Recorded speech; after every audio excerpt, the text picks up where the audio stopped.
Alhamdulillah wassalatu wassalamu ala Rasulillah wa ala alihi wa sahbihi wa man tabi'ahum bi ihsanin ila yaumiddin amma ba'd. Kaum muslimin dan muslimah rahimani wa rahimakumullah. Kembali kita lanjutkan membaca dan mentelaah Hasyiah Thalathatil Usul karya Syekh Abdurrahman Al-Qasim rahimallahu taala. Kita sampai di pembahasan contoh-contoh ibadat. Selanjutnya adalah roja. Qala al-musannifu rahimallahu ta'ala wa dalil roja'i, dalil bahasanya roja adalah ibadah, roja adalah harapan, adalah firman Allah Ta'ala, faman kana yarju liqa'a rabbih falya'mal amalan salihah. Siapa yang berharap berjumpa dengan Rabbnya, maka hendaklah dia melakukan amal saleh. Dan janganlah dia menyekutukan dalam ibadah ketika beribadah kepada Rabbnya ahadan dengan siapapun. Penjelasannya ada di catatan kaki 3. Dalil bahwasanya roja atau berharap adalah ibadah hati. Bahkan min ajalil ibadati. Ibadah hati yang paling mulia. Sehingga memberikannya untuk selain Allah adalah syirik akbar. Dan roja maknanya adalah at-tawakku'u wal amalu. Tawakku' prediksi, wal amalu dan harapan.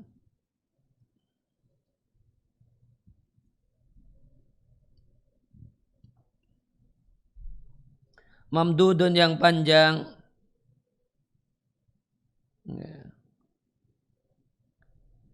Dalilnya adalah firman Allah di surat Al-Kahfi yang maknanya siapa yang berharap ganjaran Allah dan khawatir hukuman Allah, wa yarju dan berharap kembali kepada Allah dan berangan-angan berjumpa dengan Allah, wa ru'yatahu dan melihat Allah. Ya, maka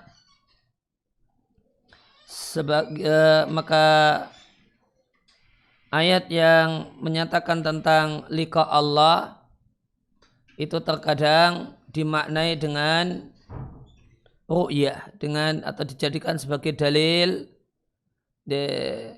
nikmat melihat wajah Allah Subhanahu wa taala. Dan ini berlaku untuk ayat-ayat yang membahas tentang liqa Allah, berjumpa dengan Allah yang bersifat khusus. Ya, maka salah satu maknanya adalah ru'yatullah, melihat wajah Allah Subhanahu wa taala. Karena ketika disebut berjumpa dengan Allah itu ada liqaul am. Dan ini tidak berkonsekuensi melihat. Ya, dan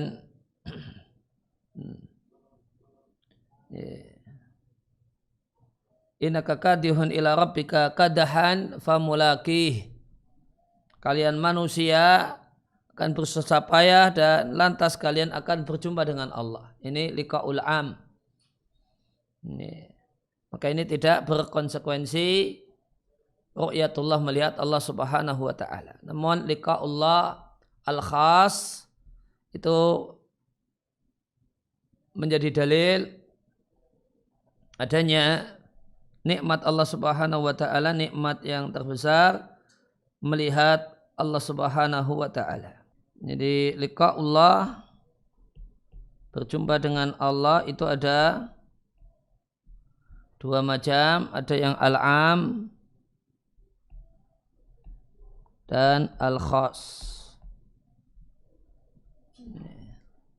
Al-am artinya dialami dan didapatkan oleh semua orang. Sedangkan al-khas itu khusus untuk orang-orang tertentu. Nah, berjumpa dengan Allah yang bersifat khas, yang bersifat spesial, itu salah satu maknanya adalah ru'yatullah.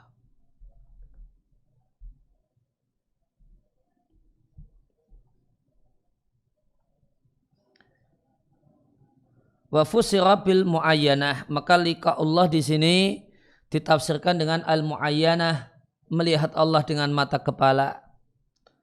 Maka siapa yang menginginkan hal tersebut, falyamal amalan salihah, dan amal saleh adalah makana muwafiqan li syar'illah maqsudan bihi wajahahu. Amal yang memenuhi dua kriteria, muwafiqan mencocoki syariat Allah, dan yang kedua yang jadi maksud adalah melihat wajah Allah Subhanahu wa ta'ala.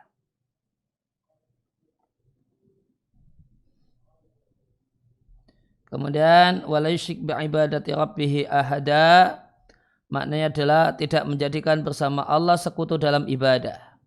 Karena ibadah tidaklah layak kecuali bagi Allah semata, tiada sekutu baginya.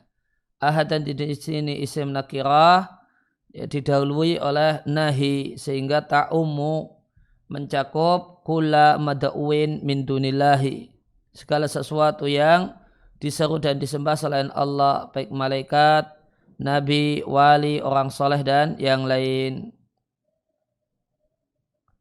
Kemudian ketika roja itu adalah berharap, itu adalah ibadah, maka idza roja ghairallahi, jika seorang berharap kepada selain Allah, ingat, fima la yaqdiru alaihi illallahu, dalam perkara yang tidak mampu diwujudkan kecuali oleh Allah.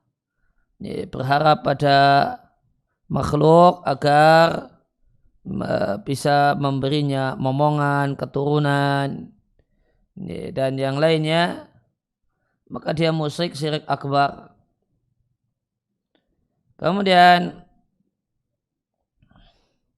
berkenaan dengan ayat ini, surat Al-Kahfi, ayat ini membahas dua rukun amal yang diterima, yaitu ikhlas karena Allah, wala yusyrik bi'ibadati rabbih ahada, kemudian wa ayakuna shawaban, benar, ala, sesuai dengan syariat Muhammad sallallahu alaihi wasallam. Ini diambil dari falyamal amalan salihah. Dan rukna al-amal al-mutaqabbal, dua rukun diterimanya amal, dua rukun amal yang diterima, ini bahasa Ibnu Katsir.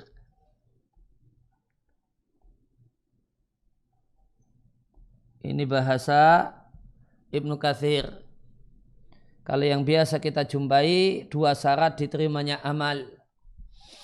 Tapi kalau bahasa Ibnu Katsir ketika menjelaskan ayat ini, falyamal amalan salihah, ini beliau menggunakan bahasa dua rukun.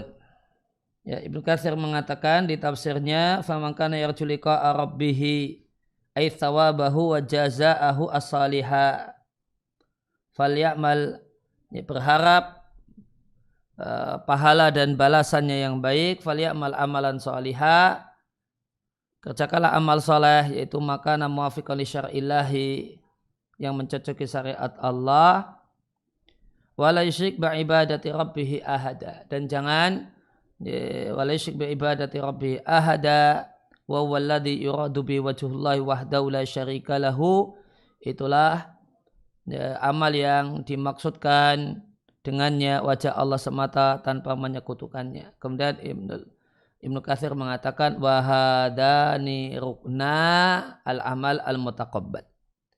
Inilah dua rukun amal yang diterima.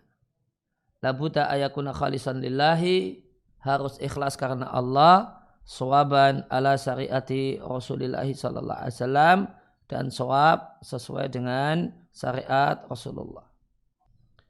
Kemudian amal ibadah selanjutnya adalah tawakal. Wa dalilu tawakkuli, dalil bahasanya tawakal adalah ibadah, firman Allah Ta'ala, wa 'alallahi fatawakkalu in kuntum mu'minin, dan hanya kepada Allah bertawakallah jika kalian betul-betul beriman. Penjelasannya di catatan kaki 2, tawakal adalah sidqut tafwidi, pasrah yang benar, wal i'timad, dan bersandar kepada Allah dalam segala urusan, menampakkan ketidakmampuan dan pasrah diri kepada Allah. Dalam bahasa Arab, tawakala alaihi atau ittakala maknanya istaslama ilaihi. Pasrah kepadanya, wa'tamada alaihi, bersandar padanya. Wa wakala ilai amrahu, dia serahkan urusannya, perkaranya kepadanya dan dia serahkan kepadanya. Wawa dan tawakal adalah ibadatun min ajalil ibadat, salah satu ibadah yang sangat mulia, bahkan ajallu anwal ibadati.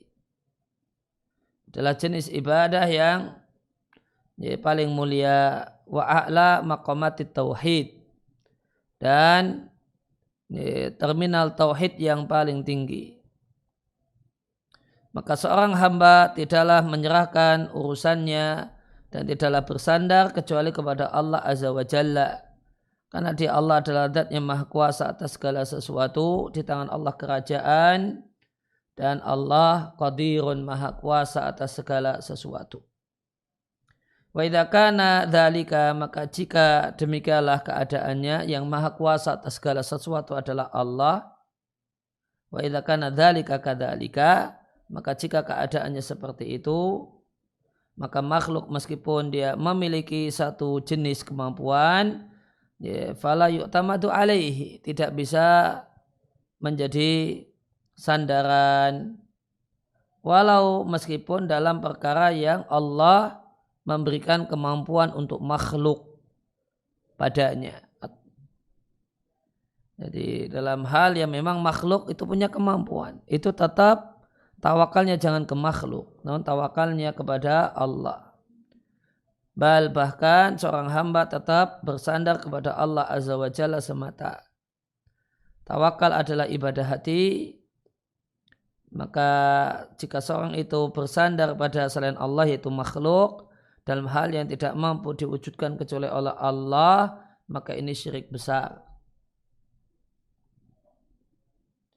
Nah, bagaimana kalau bersandar kepada makhluk dalam hal yang Allah berikan pada makhluk kemampuan? Nah, maka karena tadi tidak boleh, fala ya'tamidu alaihi walau fima aqdarahullahu alaihi. Nah, gimana kalau tidak boleh ini dilanggar? Wa ini tamada, maka jika seorang itu bersandar kepada orang yang hidup, yang hadir satu lokasi atau penguasa dan semacam itu, dalam perkara yang Allah memberikan kemampuan pada mereka untuk melakukannya, min rizkin, semacam berbagi rezeki, menggaji, daf'a adza, mencegah gangguan atau semacam itu. Fahadha nau'u syirkin asghar, maka itu tergolong syirik kecil. Kemudian ada tawakal yang mubah. Ada syirik akbar, ada syirik asghar. Yang mubah adalah seorang itu memberi mandat, aywakila saksan, memberi mandat kepada seseorang, biniyabah, untuk menggantikan fit tasarruf, dalam melakukan tindakan dalam perkara dunia. Ya, meskipun ini akan tapi tidak boleh mengatakan saya bertawakal, tawakal tu alaih. Namun redaksinya adalah wakal tuhu, aku memberikan mandat kepadanya. Karena meskipun dia telah memberikan wakalah atau mandat kepadanya, labuda, harus tawakalnya dalam hal itu kepada Allah Azza wa Jalla wahdahu semata. Ya, dan sebagian ulama menilai bahasanya, atau sebagian pensarah salah satu usul menilai, ya, wakalah itu tidak masuk di bab tawakal. Ya, wakalah itu ya meskipun akar kata mendasar dari tawakal sama dengan wakaltu, namun intinya adalah berbeda antara wakalah dengan tawakal.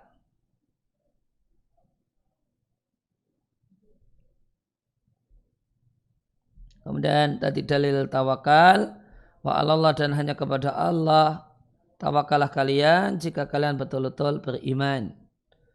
Ya, makna ayat maka memurnikan tawakal kepada Allah. Ini terjemah latarnya demikian. Ini terjemah bebasnya ya, bertawakal hanya kepada Allah adalah syarat sahnya iman. Syarat di sini makna bahasa bukan makna istilah. Itu sesuatu yang harus. Kalau secara istilah syarat itu harus namun di luar. Harus namun di luar, semacam wudu syarat sah sholat, harus namun wudu itu di luar sholat. Maka tawakal adalah syarat sahnya iman, dan tawakal bagian dari iman, bukan sesuatu di luar iman. Sehingga syarat itu, syarat di sini makna bahasa, bukan makna istilah.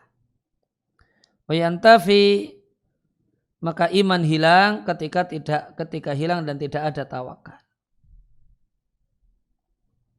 Maka didahulukannya objek atau sasaran kata kerja yaitu alallahi daripada amilnya yaitu kata-kata tawakkalu, itu memberikan makna hanya, yaitu hanya kepada Allah wahdahu semata Dia. Bertawakallah jika kalian betul-betul beriman, la ala ghairihi, beriman kepada Allah bukan kepada yang lainnya, dan jangan tawakal kepada yang lainnya. Ini kaidah dalam bahasa Arab. Dalil yang lain tentang tawakal adalah pujian untuk orang yang bertawakal. Atau disebutkannya pahala orang yang tawakal. Wa may yatawakkal 'alallahi fahuwa hasbuh. Barang siapa yang tawakal pada Allah, maka dia Allah akan mencukupinya. Al-hasbu maknanya al-kafi, mencukupi. Ayat ini dalil yang kedua yang disebutkan oleh musannif rahimallahu ta'ala untuk menunjukkan bahasanya tawakal itu ibadah atau bahkan termasuk jenis ibadah yang paling mulia. Makna ayat, siapa yang tawakal pada Allah artinya bersandar kepada Allah dalam semua urusannya, maka dia Allah akan mencukupinya. Dan siapa yang dicukupi dan dilindungi oleh Allah, maka tidak ada harapan bagi siapapun fihi untuk bisa mengganggunya dan menyakitinya.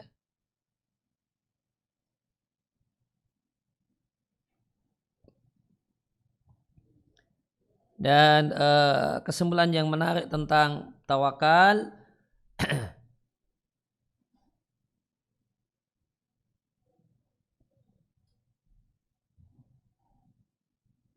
walam yadhkur ta'ala, dan Allah Ta'ala tidak menyebutkan li tawakkuli jazaan, adanya balasan bagi orang yang bertawakal selain tawalli kifayatihi al-abda, Allah akan mencukupi seorang hamba. Faqal, maka dengan Allah katakan fahuwa hasbuh, Allah mencukupinya. Dan kesimpulan yang menarik, walam ya'ti fi ghairihi minal ibadat, pahala dalam bentuk atau ganjaran dalam bentuk fahuwa hasbuh itu satu-satunya hanya untuk tawakal. Walam ya'ti fi ghairihi minal ibadat, tidak terdapat ganjaran balasan berupa fahuwa hasbuh fi ghairihi minal ibadat untuk ibadah yang lain. Jadi artinya satu-satunya ibadah yang diberi ganjaran fahuwa hasbuh adalah ibadah hati tawakal.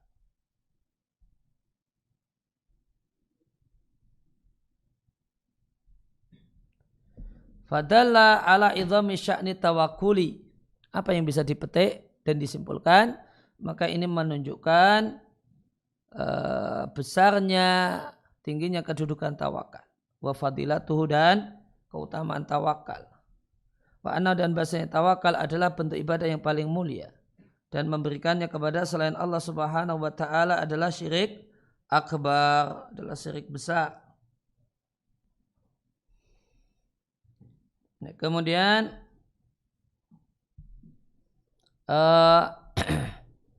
tentang rohbah.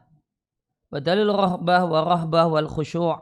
Dalil untuk rohbah, minat yang kuat, rohbah ketakutan, wal khusyuk dan khusyuk adalah firman Allah Ta'ala. Innahum sesungguhnya mereka, kanu adalah mereka bersegera dalam kebaikan, wa yada'unana rohban wa rohaba. Dan berdoa atau beribadah kepada kami karena dengan harapan dan ketakutan. Wa kanu lana khasyi'in, dan mereka adalah orang-orang yang khusyuk kepada kami. Maka dalil bahasanya ketiga hal ini adalah ibadah hati yang mulia atau min ajalil ibadah, termasuk ibadah yang paling mulia, dan memberikannya kepada selain Allah adalah syirik akbar. Dalilnya adalah ayat di surat Al-Anbiya. Raghbah maknanya adalah as-su'al, memohon, wa talab, dan meminta. Al-ibtihal, sungguh-sungguh meminta, wa tadarru', dan merendah-rendah. Raghbah itu al-khawfu wal faza'u, takut dan faza' takut. Khusyuk itu adalah tatamun wa tadallul, menghinakan diri. Dan khusyuk itu qaribun minal khudu', itu mirip dengan khudu'. Mirip dengan khudu', bedanya kalau khudu' itu untuk fisik, untuk badan. Sedangkan khusyuk itu letaknya ada di 3 tempat. Khusyuk itu letaknya ada di 3 tempat. Ada khusyuknya hati, khusyuk pandangan. Khusyuk pandang itu menunduk, tidak jelalatan, tidak berani menengadahkan mata, pandangan. Kemudian khusyuk suara, hanya bisa berani bisik-bisik, tidak berani bersuara keras, tidak bersuara keras namun bisik-bisik. Itu khusyuk, letaknya di 3 tempat ini. Bisa digunakan kata-kata khusyuk dalam 3 posisi itu. Tadi ada kata-kata tatomun, artinya tenang, tumakninah. Ya, kemudian yang dimaksud dengan mereka dalam ayat yang tadi kita baca adalah para nabi yang Allah sebutkan namanya dalam surat ini. Mereka adalah orang-orang yang bersegera wa yusabiquna, dan bersegera dalam melakukan amal-amal qurbat, amal-amal yang qurbah, mendekatkan pada Allah, dan amal-amal ketaatan. Maka mereka para nabi beribadah kepada Allah dengan rohban wa rohaba. Rohbah mengharapkan kasih sayang Allah, rohaban takut terhadap adab Allah. Dan mereka khusyuk kepada Allah. Khusyuk di sini khadi'in, tunduk, mutadallilin, menghinakan diri. Maka ayat ini dalil bahasanya 3 hal ini adalah min ajalli anwa'il ibadati. Ya, bentuk ibadah yang paling mulia. Siapa yang memberikannya satu saja kepada selain Allah, maka dia musyrik, kafir. Kemudian dalil kalau khasyah itu adalah ibadah firman Allah Ta'ala, ya, fala takhshawhum, janganlah kalian takut pada mereka, wakhshawni, takutlah kepada aku. Khasyah adalah fa'lah dari kata-kata khasyah. Khasyah ada khasyiyahu, maknanya khaufahu, takut kepadanya, wattaqahu, jaga diri darinya. Maka khasyah semakna dengan khauf. Lakinnaha, akan tapi khasyah itu lebih khusus dibandingkan khauf. Karena khasyah adalah rasa takut dalam keadaan ma'al ma'rifah, dalam keadaan mengetahui kehebatan, keagungan zat yang ditakuti. Sedangkan khauf tidak disyaratkan ma'rifat, tidak disyaratkan mengetahui kehebatan, kebesaran, dan keagungan yang ditakuti. Dan khasyah adalah min ajali anwal ibadah, termasuk bentuk ibadah yang paling mulia. Memberikannya kepada selain Allah syirik akbar. Maka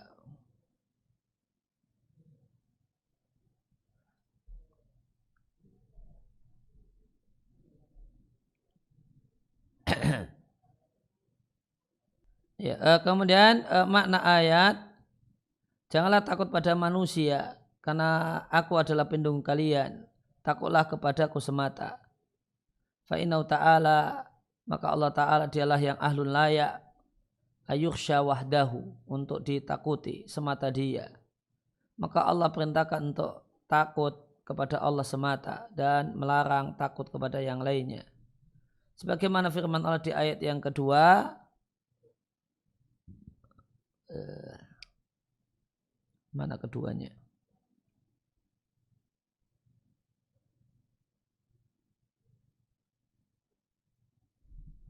Fala takhshawun nasa wakhshawni. Tapi di matan enggak ada ya. Ya, di matan enggak ada. Mungkin ayat yang kedua yang sejenis, ya, itu fala takhshawun nasa wakhshawni. Janganlah takut pada manusia dan takutlah kepada aku. Ay khafu minni. Takutlah kalian kepadaku. Al-ayata. Nah, al-ayata itu bacanya apa?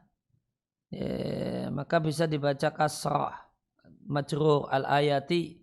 Jika takdirnya ila akhiril ayati. Titik-titik dan seterusnya. Bisa juga dibaca al-ayata. Jika takdirnya ikra'il ayata. Ya, bacalah ayatnya, wahai pembaca, selesaikan sendiri baca sampai akhir.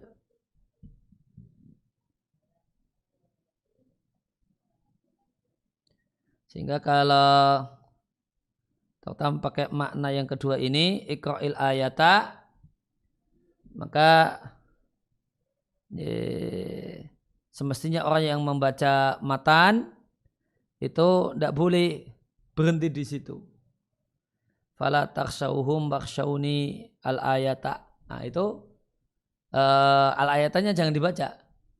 Namun dilanjutkan ayatnya sampai akhir ayat.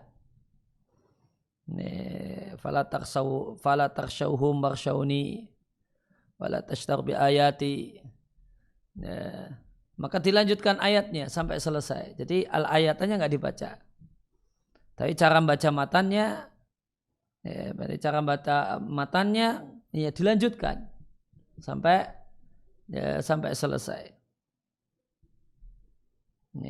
Bukan kemudian al-ayatannya dibaca, karena al-ayatannya di situ perintah kepada pembaca, iqra'il ayata, wahai pembaca bacalah ayatnya utuh.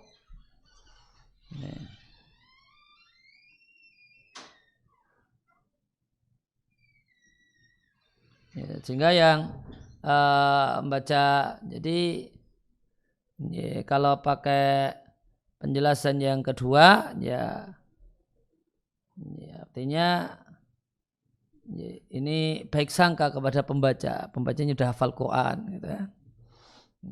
Pembacanya sudah hafal Quran, kamu teruskan sendiri sampai ayat. Saya cuma ngasih kode. Ini syarat ambil comot depannya, tugasmu baca sampai selesai gitu. Itu maknanya demikian.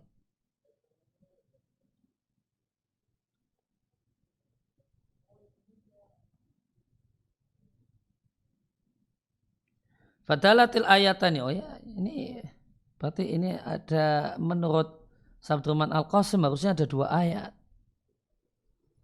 Ya. Menurut saya Abdurrahman Al-Qasim di matan salah satu al-usul itu ada 2 ayat untuk apa? Untuk khosyah. Ya, nah, beliau menegaskannya demikian. Jadi ada reduksi ini. Fadalatil ayatani kama fil ayati saniyah.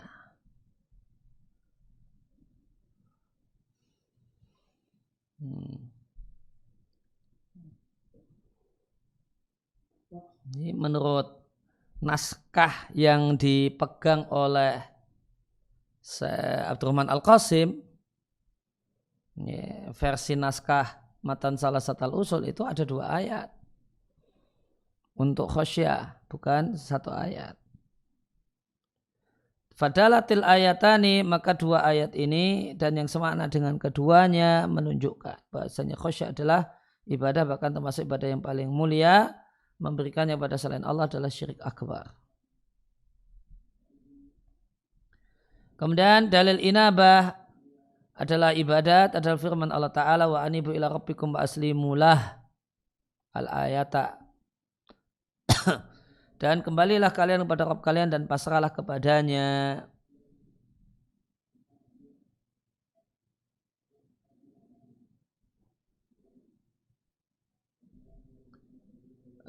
Penjelasan poin 4. Wa anna, dan bahasanya inabah adalah min ajali anwal ibadat, ibadat yang paling termasuk ibadah yang paling mulia. Dan inabah sama dengan taubat. Bal a'la min maqami taubati. Bahkan inabah itu lebih tinggi daripada taubat.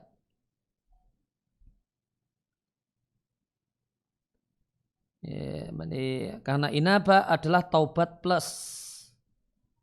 Nah, kalau mau pengertian inabah itu apa dan bedanya, nah dilihat taubat itu apa, kemudian inabah plusnya apa. Maka taubat itu mengandung 3 unsur, al-iqla'u anidhanbi, berhenti dari dosa. Ini yang pertama. Yang kedua, an-nadamu ala ma fata, menyesali apa yang telah berlalu, apa yang telah terjadi.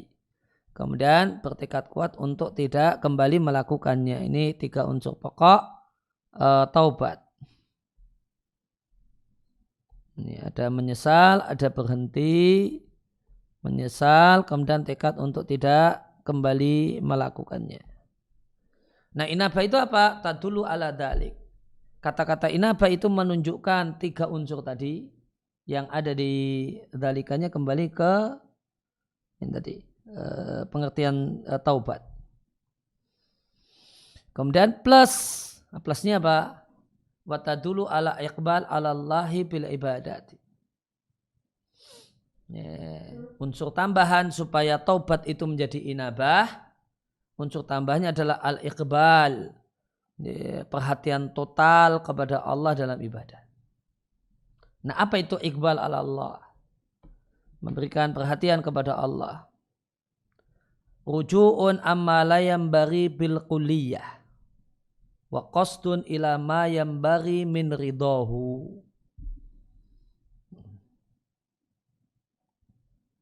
Jadi rujuk meninggalkan hal-hal yang la yambari, tidak sepatutnya, bil kulliyah secara total. Wa qasdun ila ma yambari, dan bersengaja menuju dan melakukan ma yambari, yang sepatutnya dilakukan, min ridahu, berupa mendapatkan ridha Allah Subhanahu wa taala.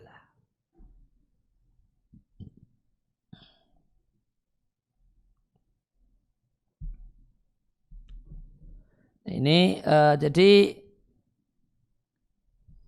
perbedaan inabah dengan taubat itu di iqbal ala Allah. Dan iqbal ala Allah mengandung 2 unsur. Ya, mengandung 2 unsur. Pertama, meninggalkan semua yang la yambari, kemudian berupaya melakukan semua yang yambari. Ya, jadi kalau taubat itu, bolehkah orang itu taubat dari sebagian dosa namun tidak dari yang lain? Sahkah tobatnya? Misalnya orang punya tobat zina sama judi. Zinanya tobat, judinya masih lanjut. Nah, itu boleh dan atau tidak, sah ataukah tidak, ulama berselisih pendapat. Pendapat yang dinilai sah, yang dinilai kuat oleh semacam Nawawi di Riyadhus Shalihin, sah tobat dari sebagian dosa. Namun kalau untuk disebut inabah tidak bisa. Kalau untuk disebut tobat bisa ala kaul, ya, menurut satu pendapat. Tapi kalau untuk label inabah tidak bisa. Karena inabah itu rujuk amala yang bari bil kulliyah. Meninggalkan hal-hal yang tidak sepatutnya secara total. Maka tidak bisa parsial. tobat dari zina namun judinya masih lanjut. Tidak bisa. Karena kalau tobat parsial itu tidak ada unsur iqbal alallahi.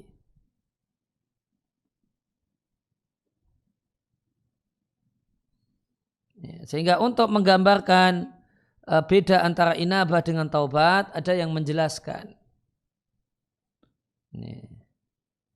Ada yang menjelaskan bahasanya pembeda antara inabah dan taubat. Kalau inabah itu harus ada perubahan signifikan. Perubahan signifikan pada diri orang yang taubat. Itu nanti taubatnya disebut inabah. Tapi kalau tidak ada perubahan signifikan, biasa saja. Ya misalnya tadi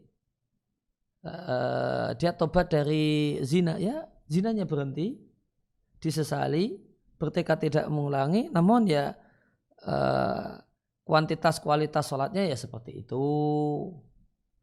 Tidak ada perubahan signifikan antara sebelumnya.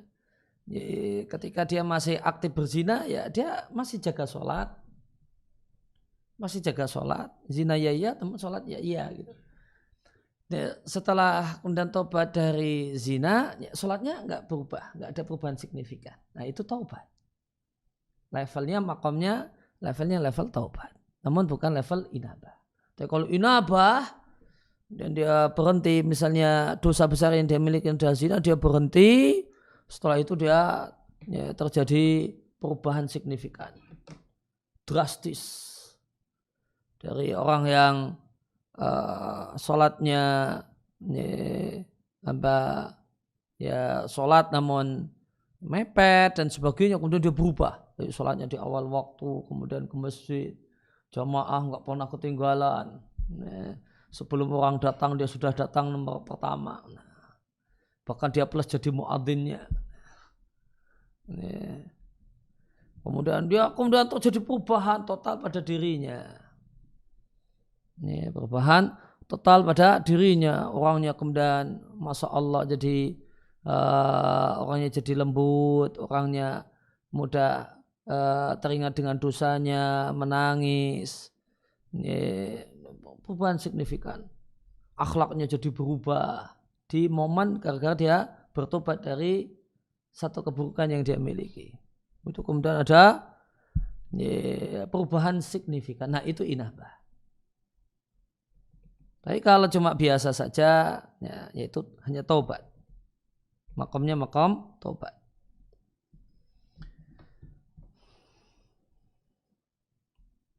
Kemudian yang kelima, wa anibu ila rabbikum aslimulah.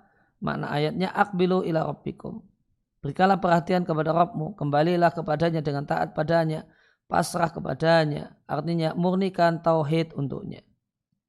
Sebelum datang azab kepada kalian, kemudian kalian tidak akan ditolong. Artinya bersegeralah untuk bertobat, berpindahlah menuju amal soleh sebelum terjadinya an-niqmah, hukuman. Dan perintah Allah Ta'ala pada hambanya untuk inabah ini zahirnya, kemungkinan besarnya menunjukkan bahasanya inabah adalah ibadah. Dan Allah mencintai sifat inabah syar'an wa dinan, secara syariat dan agama. Karena dia ibadah, maka memberikannya kepada selain Allah adalah syirik akbar. Kemudian dalil isti'anah adalah firman Allah Ta'ala, iyyaka na'budu wa iyyaka nasta'in. Ya Allah, hanya kepadamu kami menyembah dan hanya kepadamu kami minta tolong. Dalam hadis, idza sta'anta fasta'in billahi, jika engkau minta tolonglah kepada Allah Subhanahu wa Ta'ala.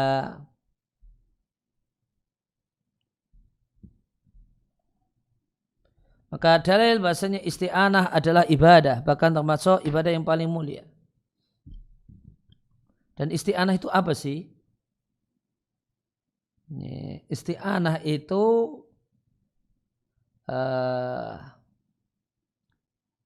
dekat dengan tawakal. Dekat dengan tawakal.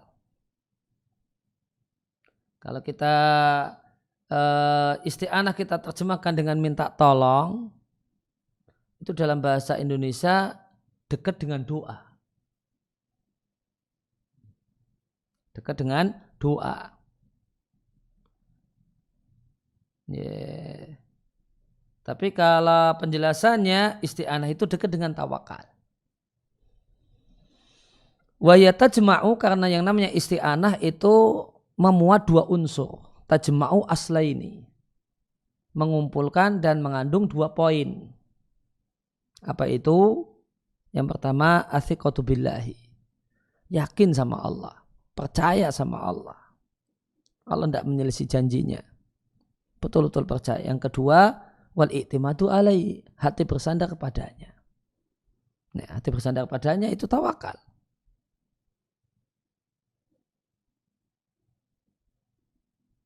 Jadi isti'anah itu dekat dengan tawakal karena unsur isti'anah itu dua. Yakin sama Allah, kemudian hati bersandar kepada Allah.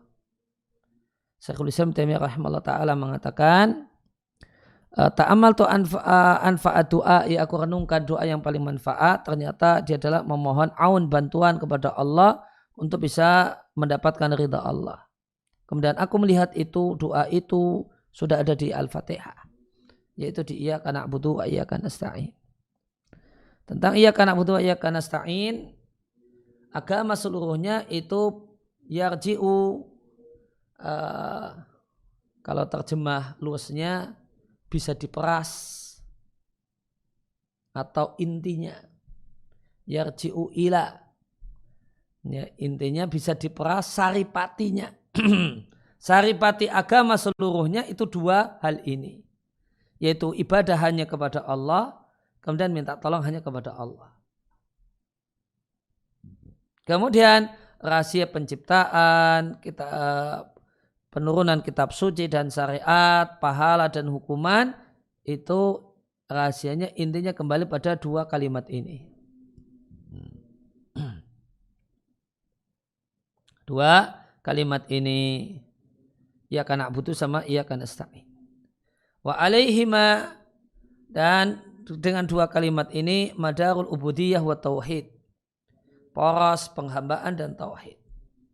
Karena iyyaka na'budu itu tabaru'un min syirki, membersihkan diri dari syirik. Sedangkan wa iyyaka nasta'in itu tabaru'un minal hauli wal quwwati. Ya, tabaru'un berlepas diri dari daya dan kekuatan.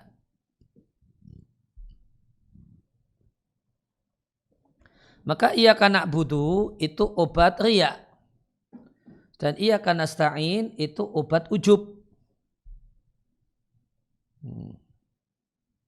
Ya, obat riya dan obat ujub. Ketika seorang itu betul-betul iyyaka na'budu, hanya kepadamu ya Allah kami menyembah, maka hilang darinya riya. Wa iyyaka nasta'in, maka hilang darinya ujub.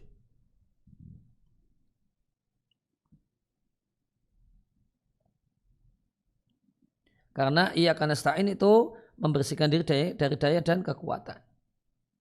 Wa hadzal makna, dan hal ini pasangan antara ibadah dengan isti'anah itu fi ghairi ayatin min kitabillah, ada dalam sejumlah ayat dalam Al-Quran. Tidak hanya di Al-Fatihah, namun juga di ayat-ayat yang lain. Kemudian ma'mul sasaran kata kerja didahulukan daripada amil, yaitu kata kerjanya menghasilkan makna hanya. Sehingga nasta'inu bika wahdaka, kami minta tolong hanya kepadamu, bukan tanpa selainmu. Fahada, maka jenis ini adalah bentuk ibadah yang paling mulia, dan memberikannya kepada selain Allah adalah syirik akbar. Demikian juga iyyaka nasta'in, artinya kami tidak menyembah ahadan pada seseorang, satupun orang siwaka selainmu. Maka ibadah itu untuk Allah semata, dan isti'anah itu minta tolong hanya kepada Allah semata, jalla wa ala wa taqaddasa. Ini. jalama mulia, ala tinggi, wa taqaddasa dan suci. Saya ingin bacakan tafsir iyyaka na'budu wa iyyaka nasta'in di As-Sa'di. Iyyaka na'budu wa iyyaka nasta'in artinya nakhusuka wahdaka bil ibadati. Kami khususkan engkau ibadah untuk engkau semata ya Allah. Demikian juga isti'anah khusus hanya kepadamu. Karena ma'mul sasaran kata kerja diletakkan di depan. Ini menghasilkan makna hanya. Faka'anau yakul sehingga seorang yang membaca iyyaka na'budu wa iyyaka nasta'in seakan-akan mengatakan kami menyembahmu dan kami tidak menyembah selainmu. Kami minta tolong kepadamu dan tidak minta tolong kepada selainmu. Nah, kenapa ibadah dulu baru isti'anah? Wa quddima al-ibadatu 'alal isti'anati. Ibadat itu duluan, ya, kemudian isti'anah setelahnya. Taqdimi al-'am 'alal khas. Mendahulukan yang luas cakupannya dengan yang sempit cakupannya. Karena isti'anah itu bagian dari ibadah. Dan ini menunjukkan ihtimaman bitaqdimi haqqihi ta'ala ala haqqi abdihi. Ya, lebih menomorsatukan hak Allah dibandingkan hak makhluk. Isti'anah adalah i'timadun 'alallahi ta'ala. Bersandar pada Allah Ta'ala untuk mendatangkan manfaat dan mencegah bahaya, plus yakin dengan Allah untuk terwujudnya hal itu. Nah, sama dengan yang tadi kita baca, isti'anah itu mengandung dua unsur. Iktimad Allah, hati bersandar kepada Allah, pasrah kepada Allah, kemudian yakin bahasanya Allah akan mewujudkan manfaat pada dirinya dan mencegah bahaya pada dirinya.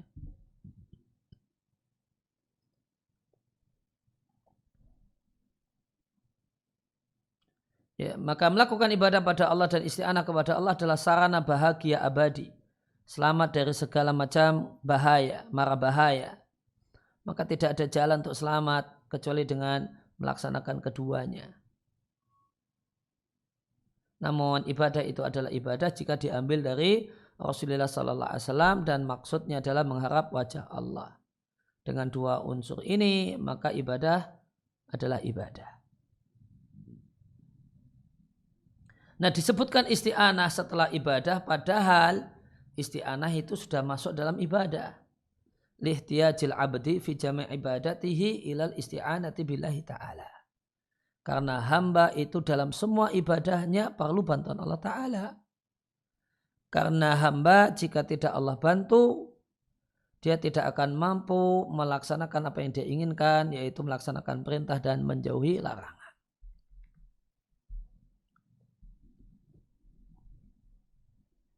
Kemudian idza sta'anta fasta'in billah. Ini adalah potongan hadis yang mulia yang merupakan salah satu hadis di Arba'in Nawawiyah yang diatkan oleh At-Tirmidzi, dinasai oleh At-Tirmidzi dari Ibnu Abbas. Awal hadis, jagalah Allah, niscaya Allah akan menjagamu. Jagalah Allah, niscaya engkau akan jumpai Allah di hadapanmu. Maknanya, jagalah batasan dan perintah-perintah Allah, maka Allah akan menjagamu di mana saja engkau berada. Jika engkau minta tolong, jika engkau mintalah sama Allah. Jika engkau minta tolonglah kepada Allah. Maka kalimat ini, idza sa'alta fas'alillah wa idza sta'anta fasta'in billah, seakan-akan diambil dari firman Allah, iyyaka na'budu wa iyyaka nasta'in. Dan firman Allah Ta'ala, was'alullah min fadlihi, dan mintalah kepada Allah sebagian karunia-Nya. Maka seorang hamba tidaklah mendapatkan apa yang dia cari kecuali jika dia meminta kepada Allah dan minta tolong kepada Allah semata. Bersandar hanya kepada Allah dalam semua urusannya. Nah, dalam hadis ini isti'anah dibatasi hanya pada Allah semata tanpa makhluk yang lain. Maka ini menunjukkan bahasanya isti'anah adalah ajalul ibadati, ibadah yang paling mulia. Dan isti'anah adalah poros agama. Fa idza sta'ana ahadun bi ghairillahi, maka jika seorang itu isti'anah kepada selain Allah, maka dia telah musyrik dengan syirik akbar, syirik besar yang membatalkan iman.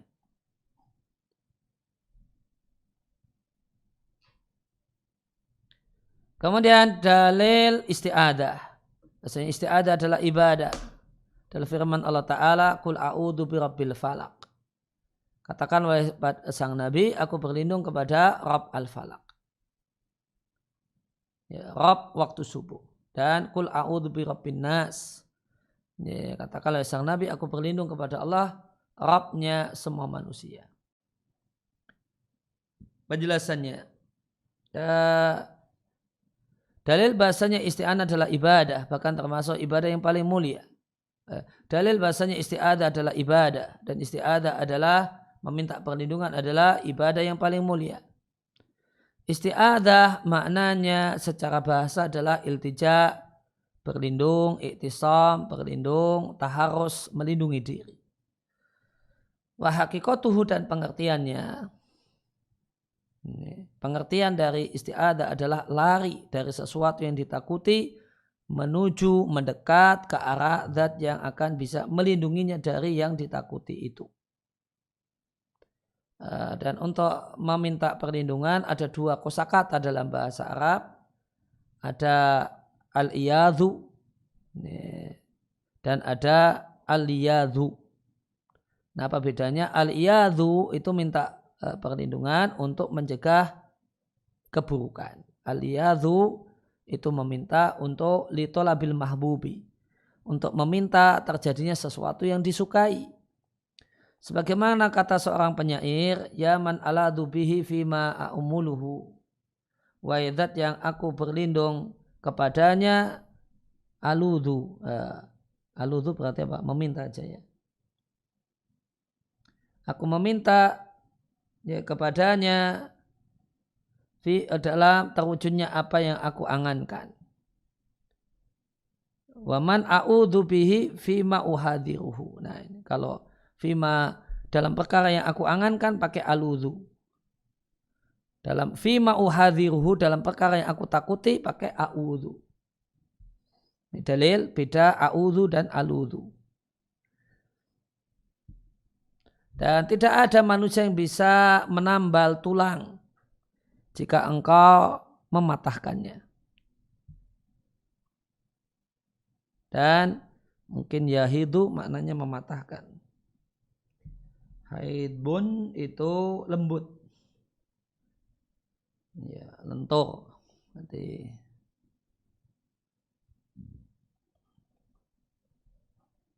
Ya, wala yahiduna dan mereka tidak bisa melenturkan atau mematahkan azman tulang yang engkau menyambungnya. Engkau menambalnya.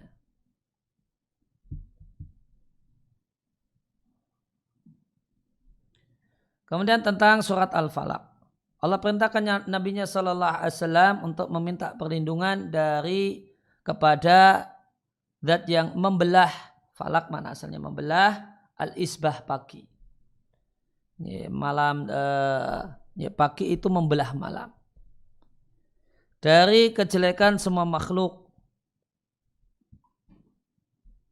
Kemudian lanjutannya ayat, qul a'udzu birabbil falaq min syarri ma khalaq wa min syarri ghasikin idza waqab.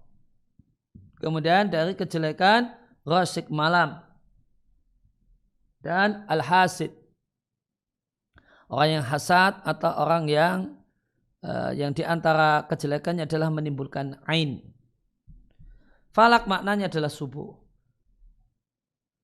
Ya, qila ada yang menjelaskan sebab dikhususkannya meminta perlindungan dengan subuh. Ya, adalah mau ada pesan yang ingin disampaikan, annal qadira, zat yang mampu untuk menghilangkan kegelapan dari alam semesta, maka tentu dia mampu untuk mencegah dari orang yang meminta perlindungan ini apa yang dia takutkan dan apa yang dia khawatirkan. Dan di antara hal yang menarik berkenaan dengan surat Al-Falaq, faedah yang bagus tentang Al-Falaq adalah surat Al-Falaq. Di surat Al-Falaq ada isim ma'rifat dikepung kanan kiri oleh isim nakirah. Ketika Allah menyebutkan meminta perlindungan dari Rasyikin, Rasyikinnya nakirah. Setelah itu minta perlindungan dari tukang sihir, ma'rifat. Setelah itu minta perlindungan dari hasad, kembali nakirah. Ya, qul a'udzu birabbil falaq min syarri ma khalaq wa min syarri ghasiqin nakirah idza waqab wa min syarrin naffatsati fil 'uqad. Tukang sihir pakai alif lam. Ma'rifat, kemudian hasad, nakirah lagi. Wa min syarri hasidin idza hasad. Jadi sihir itu ma'rifat. Kejelekan sihir ma'rifat.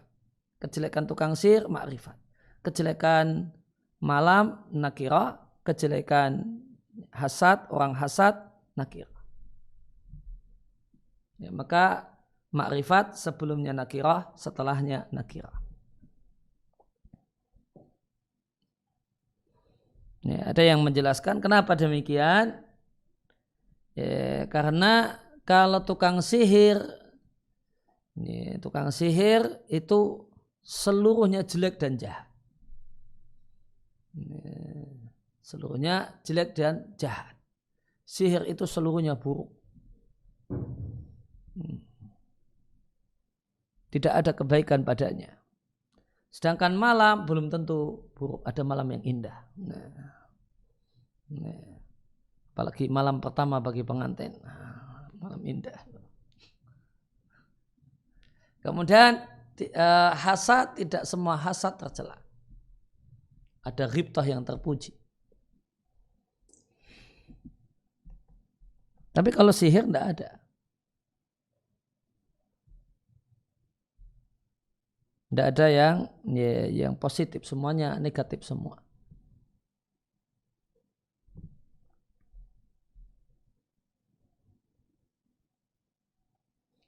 Kemudian qul a'udzu birabbin nas, aku berlindung kepada Rabb manusia. Maknanya Allah perintahkan Nabi-Nya sallallahu alaihi wasallam untuk minta perlindungan kepada Allah dari al-waswas al-khannas. Waswas di sini masdar, maknanya fa'il. Yang yang memberikan waswas. Al-khannas yang dia sembunyi. Yang dimaksudkan al-waswas al-khannas adalah setan. Al-jathim ala qalbil insan. Yang dia memasang belalainya pada hati manusia.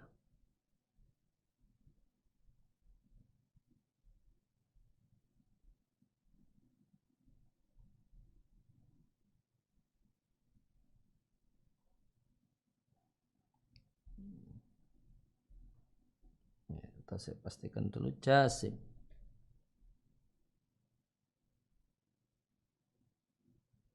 Tak lazima makanahu falam yabrah.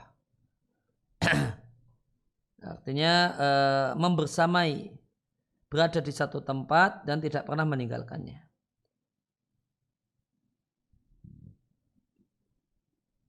Dia selalu membersamai hati manusia dan tidak meninggalkannya.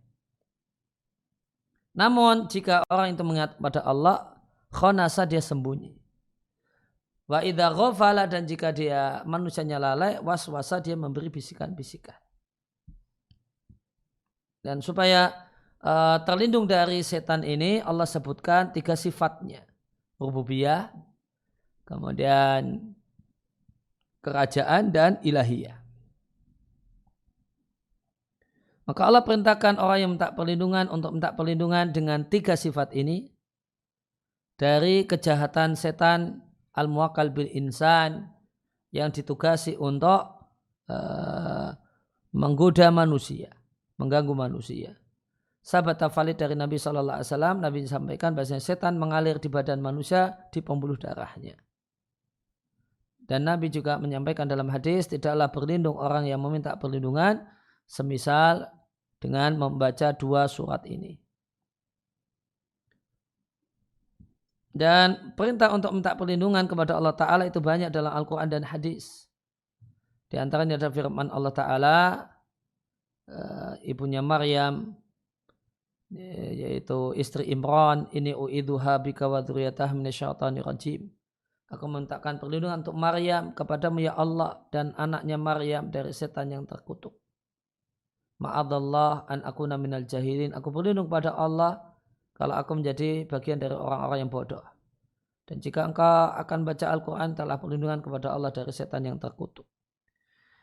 Wa minas sunnati dalam hadis, aku berlindung dengan firman-firman Allah yang sempurna dari kejelekan semua makhluk yang Allah ciptakan. Maka ini semua menunjukkan bahasanya minta perlindungan kepada Allah adalah ibadat, termasuk ibadah yang paling mulia, dan memberikannya kepada selain Allah adalah syirik akbar.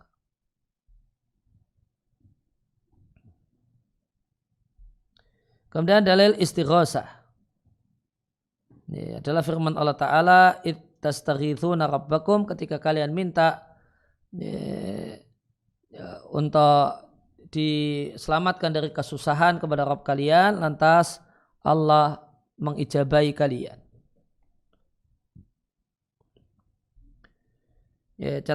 Catatan kaki pertama, isti'adah, dalil Allah isti'adah adalah ibadah, bahkan termasuk ibadah yang paling mulia dan jenis ibadah yang paling mulia. Dan istighosa itu akhassu anwa'id du'ai. Ini adalah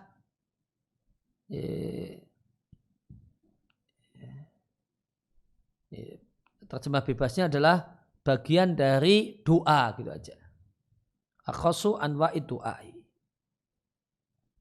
Doa yang bersifat spesifik. Doa yang bersifat khusus. Kalau doa itu umum. Kalau istighosa itu doa spesifik. Nah, apa pengertian istighosa? Istighosa itu di kalimat ini jangan dipahami sebagaimana istighosa dalam bahasa keseharian, acaranya dzikir bareng-bareng gitu. Namun ini ada definisi singkat padat dan bagus ini definisi singkat padat tentang pengertian istighosa. Yaitu istighosa itu du'aul makrubi, gitu aja selesai. Doanya orang susah. Susah karena utang, susah karena sakit, susah karena kefakiran, rezeki seret, susah karena macam-macam. Ini singkat padat definisi tentang apa itu istighosa. Cuma du'aul makrubi. Maka doa orang yang susah, yang tentu supaya susahnya hilang. Itulah yuqalu lahu disebut istighosa. Yuqalu lahu itu disebut. Yuqalu lahu istighosatun disebut istighosa. Namanya istighosa. Yuqalu lahu itu bisa disebut, bisa terjemahnya bisa disebut atau namanya. Secara bahasa istighosa artinya meminta ighothah. Ighothah adalah al-inqadhu, diselamatkan dari kondisi sempit dan diselamatkan dari kesusahan. Wa aktsaru ma yuqal, dan satu hal yang sering terucap, riyasul mustaghithin.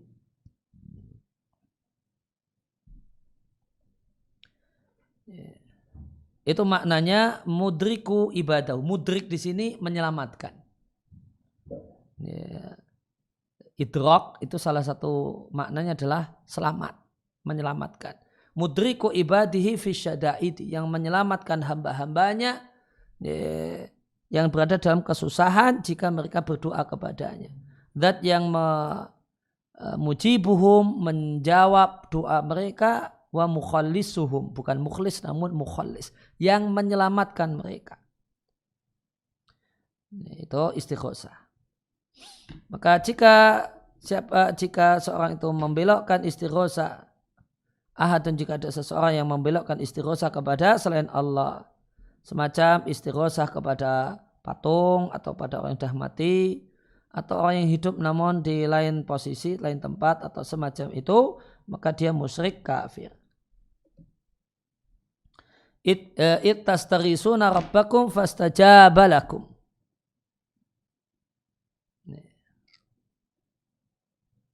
Ketika kalian istighosa kepada Rabb kalian, lantas dia Allah mengijabai permintaan kalian. Maknanya ittastajiruna, ketika kalian minta perlindungan kepada Rabb kalian, meminta padanya al-ghauza, ditolong dari kesusahan. Lantas dia Allah mengijabai kalian. Wadzalika, dalam hal tersebut, annahu lamma kana yaum badrin. Lamma kana yaum badrin, pada saat perang Badar, Rasulullah sallallahu alaihi wasallam melihat banyaknya jumlah orang-orang musyrik.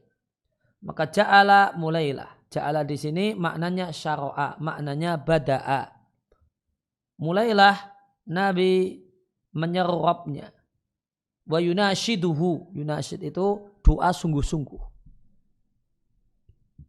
Doa sungguh-sungguh itu terjemah luasnya merengek-rengek. Ya, doa sungguh-sungguh. Minta namun serius sekali. Ini, itu apa? Merengek-rengek. Ini, tidak hanya sekedar meminta. Kalau meminta itu kesannya ya biasa. Ini, kalau memintanya itu betul-betul minta, nah, itu merengek-rengek. Ya, mungkin yunashidu, orang lebih terjemahnya merengek-rengek kepada Allah supaya agar diberi kemenangan dan terhindar dari kekalahan.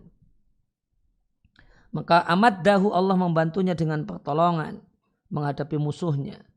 Maka kaum muslimin bisa membunuh yaitu 70 orang tokoh-tokoh Quraisy, wa asaru, dan menawan 70 juga.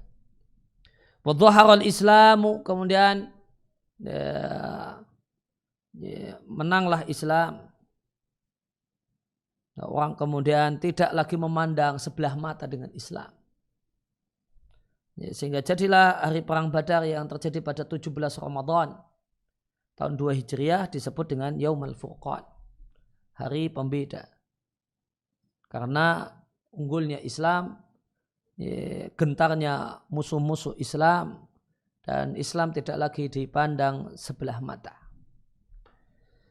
Maka ayat ini menunjukkan bahasa istighosa adalah ibadah dan memberikannya kepada selain Allah adalah syirkun, kemusyrikan.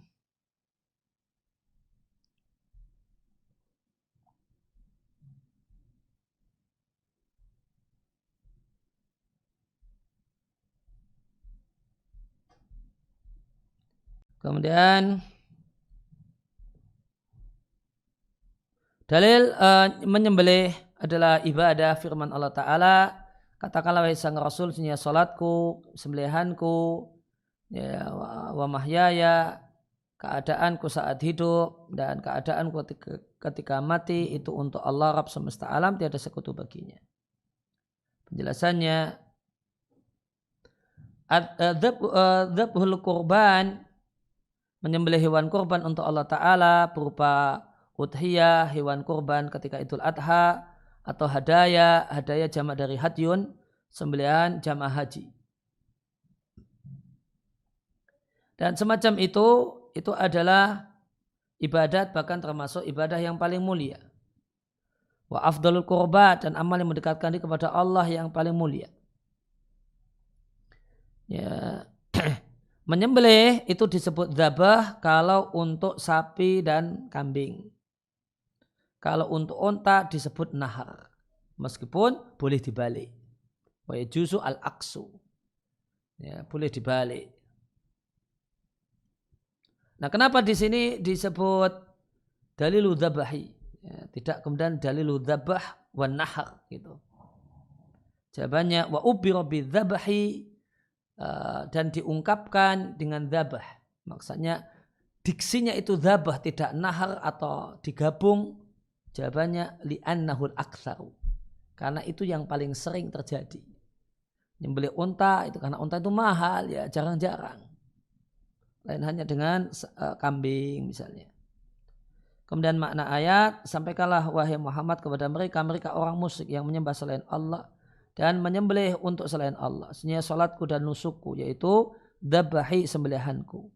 Nasik itu artinya orang yang ikhlas kepada Allah. Mahyaya itu maknanya bukan kehidupanku ya. Kalau kehidupanku jadinya masdar. Namun ma ahya alaihi, keadaanku selama semasa hidup.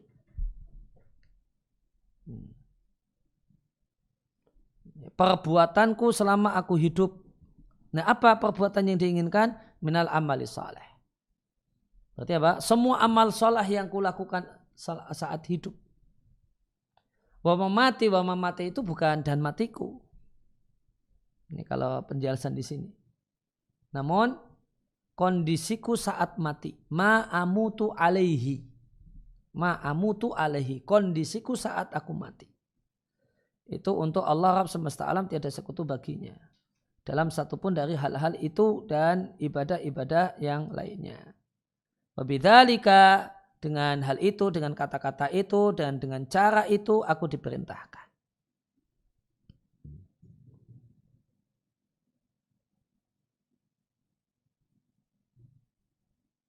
Maka Allah gabungkan di antara dua ibadah, yang keduanya adalah afdhalul ibadat, ibadat yang paling mulia. Dan ibadah dan qurbat, amal yang mendekatkan diri kepada Allah yang paling mulia dalam ayat ini. Apa itu? Salat dan nusuk. Salat dan menyembelih. Sebagaimana Allah gabungkan keduanya, salat dan menyembelih di ayat yang kedua. Tapi di matanya tidak ada. Harusnya ada ayat yang kedua. Ayat yang kedua apa? Fasholli lirabbika wanhar. Salatlah ikhlas karena Rabbmu dan sembelihlah kurban. Fasholli lirabbika artinya akhlis lirabbika salata. Murnikanlah salat hanya untuk Rabbmu. Kemudian nahar itu untuk al-budan, untuk unta. Maka murnikanlah penyembelihan unta dan semisalnya hanya dengan menggunakan nama Dia Allah semata, nama Allah semata tanpa yang lainnya. Maka di sini digabungkan antara sholat dan menyembelih hewan. Karena sholat adalah ibadah badan yang paling mulia dan menyembelih adalah ibadah harta yang paling mulia. Wa inna makana adzabahu, menyembelih korban itu adalah ibadah harta yang paling mulia dikarenakan terkumpul pada ibadah menyembelih dua unsur. Yang pertama taat kepada Allah, yang kedua mengeluarkan harta. Wa tobat bi nafsuhu, dalam keadaan hati lega tanpa merasa berat. Nah, kalau ibadah harta yang lainnya semacam sedekah kan juga sebenarnya sama. Sama-sama ada batul mal dan sama-sama tobat bihi nafsuhu, dalam keadaan senang.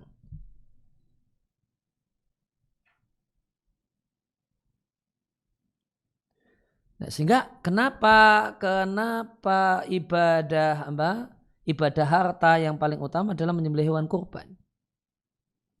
Menyembelih hewan kurban itu lebih afdol daripada sedekah.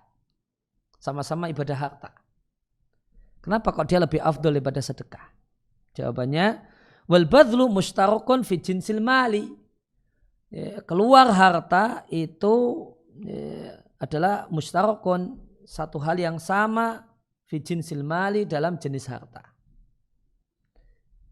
Kalau antara sedekah sama menyembelih hewan kurban sama-sama mustarak, sama-sama al-badlu, mengeluarkan harta. Cuma zada adzabu, menyembelih hewan itu ada nilai plus ala ghairihi dibandingkan ibadah harta yang lain. Dibandingkan sedekah, dia punya nilai plus. Apa nilai plusnya? Min haitsu annal hayawanati mahbubatun li arbabiha. Karena hewan itu disukai oleh pemiliknya. Wa yujadu li dzabhiha, sehingga menyembelih hewan itu akan dijumpai rasa sakit dalam jiwa karena sangat cinta sama hewannya. Ketika nyembelih, kemudian sapi kesayangan, kambing yang jadi kesayangan, Nah, di situ kelihatan kalau menyembelih hewan kurban adalah ibadah harta yang lebih mulia daripada sedekah. Ya betul, sama-sama kurban harta, namun di sini karena hewan itu disukai pemiliknya, ketika disembelih bahkan dia sendiri yang menyembelih. Nah, ini pakai kurban perasaan. Maka orang menyembelih hewan kurban itu kurbannya dua, gitu. Kurban harta sama kurban perasaan. Kalau dia menyembelih hewan peliharaannya sendiri. Nah, ini ada kurban perasaan ini. Bahasa Arabnya alamun fin nufusi.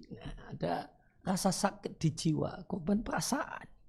Min syiddati mahabbatiha, karena besarnya cinta sama hewan. Nah, ketika badalahu lillahi, dia korbankan karena Allah.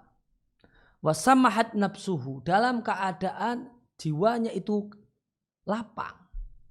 Enggak kemudian gondu, tidak kemudian merasa berat, namun plong saja. Bi'idzaqil hayawani al-mauta, dengan merasakan, membuat hewan itu merasakan kematian. Maka jadilah menyembelih hewan kurban itu lebih mulia daripada umumnya ibadah harta, yaitu sedekah. Wakadzalika ma yastami'u lahu indan nahri, demikian juga ibadah yang terkumpul saat menyembelih unta. Ya, maka itu sama, di sana ada, kalau tadi dzabah kan untuk sapi dan kambing, kalau ini nahar untuk unta. Maka sama demikian juga terkumpul dua hal ini untuk penyembelihan unta. Idza qaranahu al-imanu, jika ini digandeng dengan iman dan ikhlas. Jika iman dan ikhlas digandeng dengan min kuwatil yakin, yakin yang demikian kuat dan baik sangka kepada Allah, maka amrun ajib, satu hal yang menakjubkan. Sehingga memberikannya kepada selain Allah adalah syirkun akbar, syirik besar pembatal iman.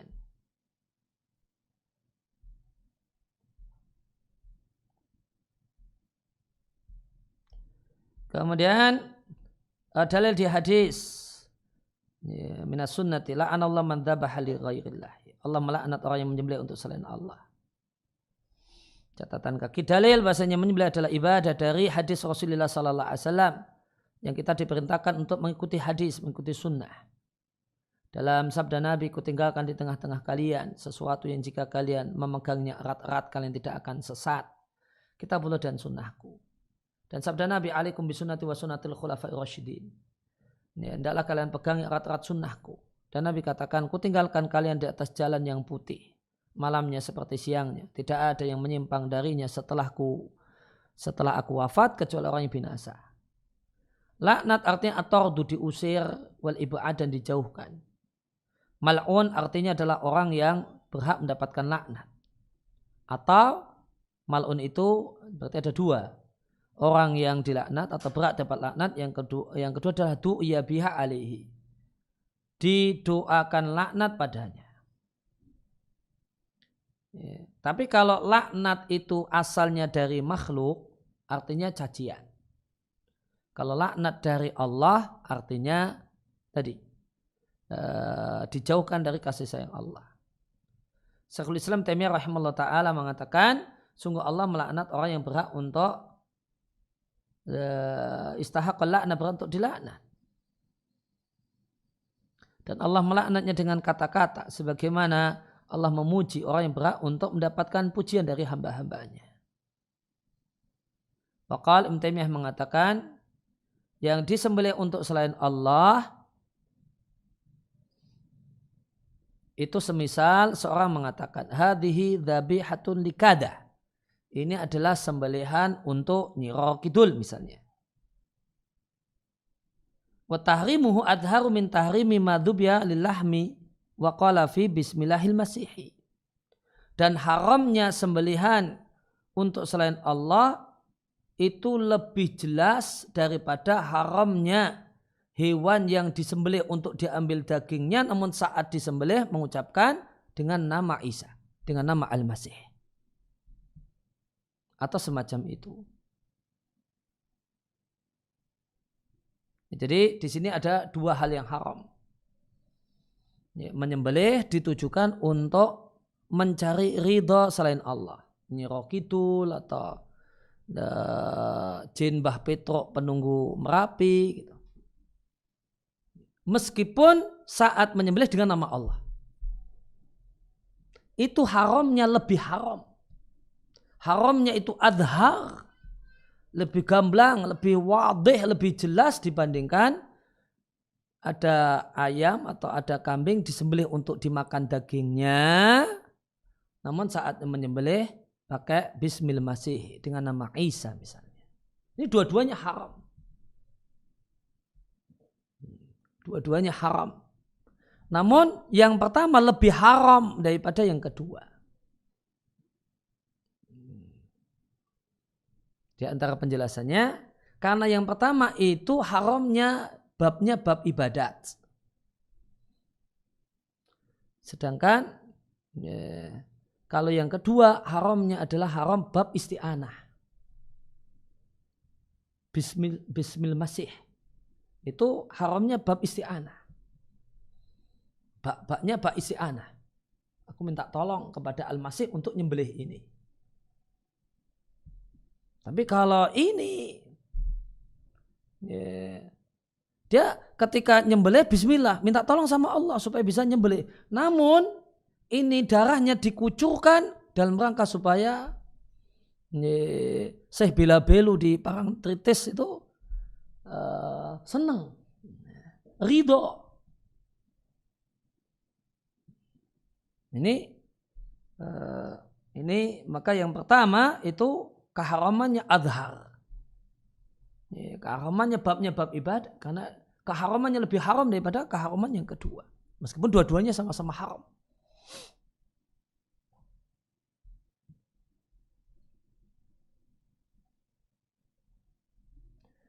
Wa idza haruma, maka jika haram. Kenapa? Fali ayyahruma maqila fi li ajlil masihi. Maka jika haram yang disembelih dengan nama Al-Masih, dengan nama makhluk, itu haram. Padahal cuma diambil dagingnya dan tidak ada tujuan untuk mencari ridho A dan B. Fali ayyahruma maqila fihi li ajlil masihi. Maka haramnya hewan yang qila fihi li ajlil masihi, diucapkan kalimat tersebut li ajlil masihi atau qila fihi, bukan dikatakan ini ya, bukan diucapkan, dikatakan fihi bahasanya hewan tersebut disembelih li ajlil masihi karena al-masih, au qusida bihi atau niatnya untuk al-masih, aula tentu haramnya lebih-lebih lagi. Jika yang haram karena nama yang disebut ketika penyembelihan itu haram, maka keharaman hewan qila dikatakan fihi tentang hewan tersebut, bahasanya hewan tersebut disembelih li ajlil masihi karena masih atau niatnya untuk masih, itu aula. Keharamannya lebih-lebih lagi. Kemudian dan dalil hadis, maka hadis ini intah sekian kutipan berkata Ibnu Taimiyah. Dan hadis ini menunjukkan bahasanya menyembelih itu ibadah. Karena Allah Ta'ala melaknat orang yang menyembelih untuk selain Allah. Dan ibadah seluruhnya adalah khusus untuk Allah. Jika ada seseorang yang membelokkan ibadah untuk selain Allah dengan menyembelih dalam rangka untuk mencari ridho berhala atau kubur yang disembah-sembah selain Allah, atau untuk mencari syafaat dari penghuni kubur, atau untuk Zairan, atau untuk Zahra. Zuhra itu nama bintang, atau karena kedatangan penguasa atau yang lainnya, maka dia musyrik kafir.